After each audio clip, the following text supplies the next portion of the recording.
I love getting comments on my videos. In fact, it's part of my daily routine to go in and check what you all have written me and where possible to respond. But there's one comment in particular recently that I've been thinking a lot about. And this one comes from Philip. He was writing about one of the epoxy inlay from laser cut work that I have done. And he said this: I guess it all depends on how many machines or goodies one has to work with. Yes, I have a very good laser cutter, but not some of the machines that you have in your professional shop. And I realize that there's probably a lot of people like Philip out there that have been interested in laser cutting, gotten a laser cutter, but don't have a big shop to do some of the projects that I do once it's all cut and inlaid. So I started to think about how I might be able to show the same techniques, but make them a little more accessible to those with just laser cutters. And I went to the bookstore and I picked this up. It's the perfect book for this, I think. It is the stress-free coloring book. So in today's video, hopefully we're going to have a stress-free time building a couple of inlay projects that use the laser cutter, but not so much the rest of the professional shop.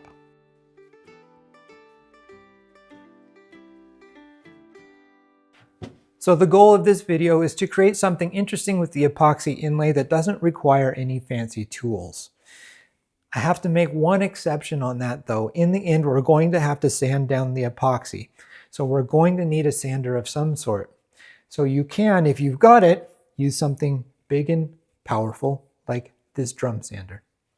And if you don't have a big fancy drum sander, then maybe an option would be a powerful orbital sander with a nice dust collection system. But even the orbital sander isn't necessary. There are much more budget-friendly options like these palm sanders.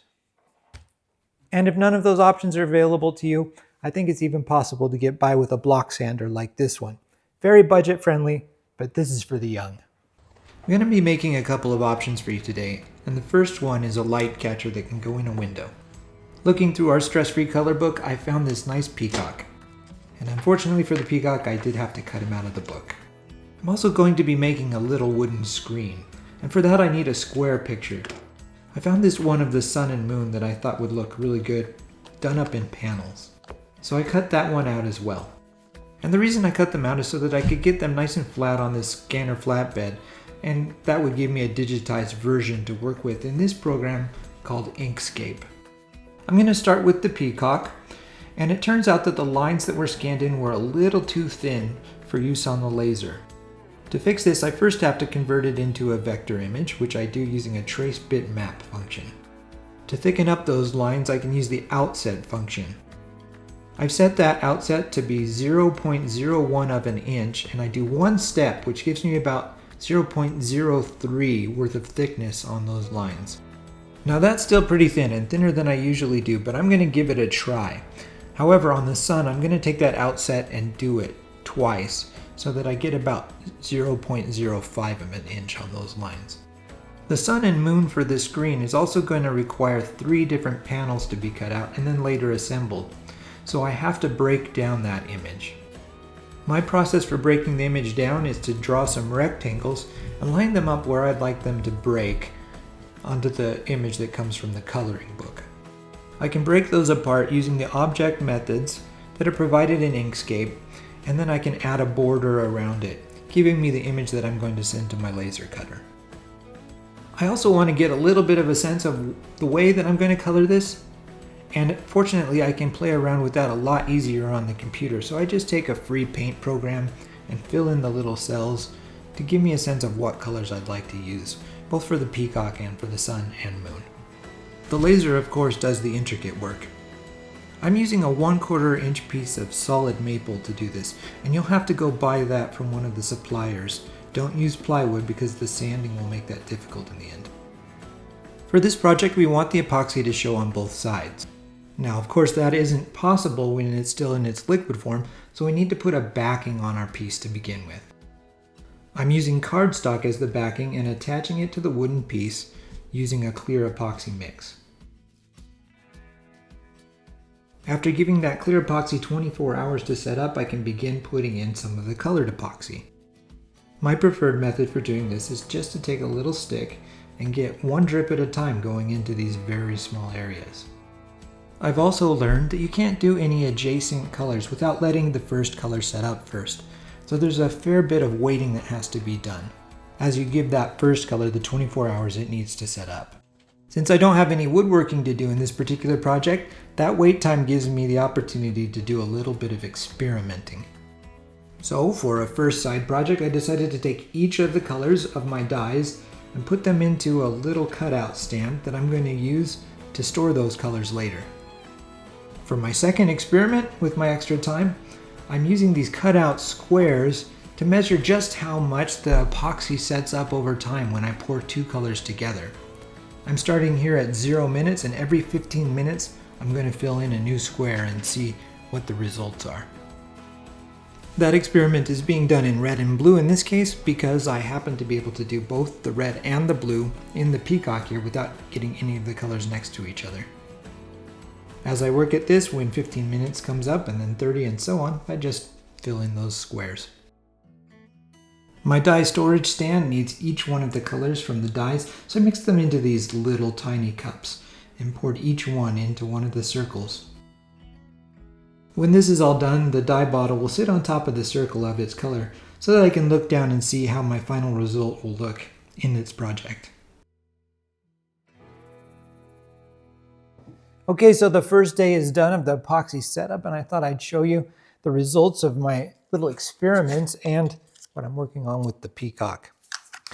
So this is the test that we did over time to show how the colors blend together.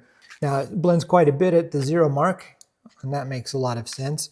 But basically what I've learned here is at about the 45-minute mark all the way up to 1 hour and 15.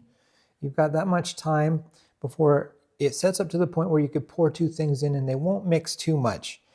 At 1 hour and 30, which is my last one here, it was actually starting to get a little hard to pour out.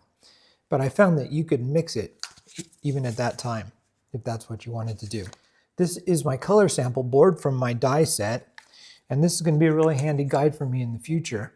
The most interesting thing to me, though, is that these two colors seem to be almost exactly the same. I can barely tell the difference between them, and whatever difference there might be the difference between 4 or 5 drops going into the epoxy as I set it up.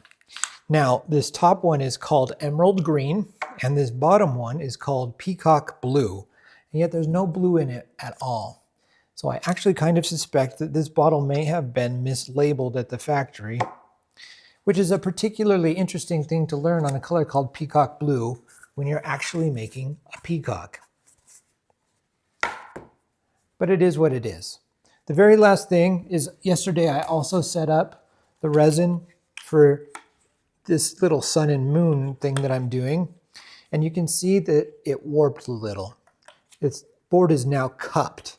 And that makes sense. You've made it wet on one side and not on the other, and that can certainly take natural wood and make it cup a little bit. So my solution to this is that I'm actually going to clamp this to the table as I set the resin inside of it. And as that resin hardens, I'm hoping that it will help me flatten it back out again. So it was a good first day of epoxy inlay, but we can't forget that this is supposed to be a stress-free build. And of course, a great way to get stress back down is to do a little shop yoga. After centering my cord to the harmonies of the universe, I began the inlay colors for day number 2. And if it sounds like I don't know what I'm talking about when it comes to yoga, well, you might be right. I will say though that it's helpful to be in a stress-free frame of mind as you're putting these little tiny dots of color into these little tiny cells. On this second day of epoxy inlay, of course, I am not forgetting our good friends, the sun and the moon, and I'm starting by coloring in the sun and its rays. For this part of the project, I'm not just using the dye that comes in the epoxy, but I'm also adding in some mica powder to make it a little more opaque. Once this bit of green was done, well, it was time to wait another 24 hours for it all to set up. And that means we begin filming on the next day, and it is time once again to get a little more yoga in. This shot was conveniently set up not to show my face turning red. The remainder of the inlay portion of the project follows pretty much the pattern you've already seen. Mix the epoxy up with its color, then drip it in or pour it in and spread it out. I use a kitchen torch on the top from time to time, just to get rid of some of the bubbles that form. Oh, and I did have one more special ingredient for the night sky. The starry look is achieved by adding copious amounts of glitter. Once the final resin was completely set up, it was time to test. Did clamping it down take the curve out? And I think the verdict is yes, it did. The next step is to sand everything flat. Of course, here you get to use your choice of sanding mechanisms. I start on the drum sander at a very low grit, about 60, and then for the higher grids I use my orbital sander. On the orbital sander I take it all the way up to 500 grit.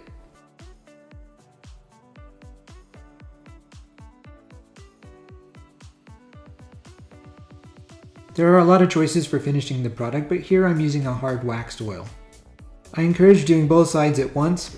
I do not encourage knocking your pieces over in the middle of the process. If you've never worked with finished resin before, I think you'll be pleasantly surprised at how it turns out as you apply that finish. The assembly process for this particular project is going to be a lot simpler than most of my other videos. You might even call it stress-free. I considered making a display table out of the peacock, but I eventually decided that the sun catcher was the correct way to go. All I really need to do is attach some hinges onto the screen and these little hooks for hanging the sun catcher. The material is too thin for screws, so I figured I'd just use some super glue. And of course I can't forget my fun little side project. So I also glued together the display holder for my epoxy dies.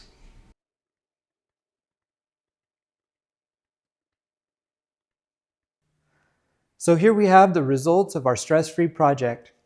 The peacock sun catcher has these nice vibrant colors, and that translucent look will make it an amazing addition to any window in the house. The more opaque colors of the screen also make it an eye-catching and standalone piece that you could display in a variety of places inside the house. And I did have fun along the way with my little science experiments and creating my new epoxy die holder. There are so many different combinations that you could use for the designs and layout of these projects, but I hope I gave you some ideas if you have a laser cutter and want to try these techniques, but don't necessarily have the full shop set up. All in all, I would say, not too bad for a coloring book. There's one more stress-free thing that you can do, and that's to hit the subscribe button if you enjoyed the content here. It'll give you easier access to the videos that I make in the future, and it will help other people see them as well. So thank you for watching so far. I'm sure I'm going to be creating more interesting projects you might be interested in the future, and I hope to see you there.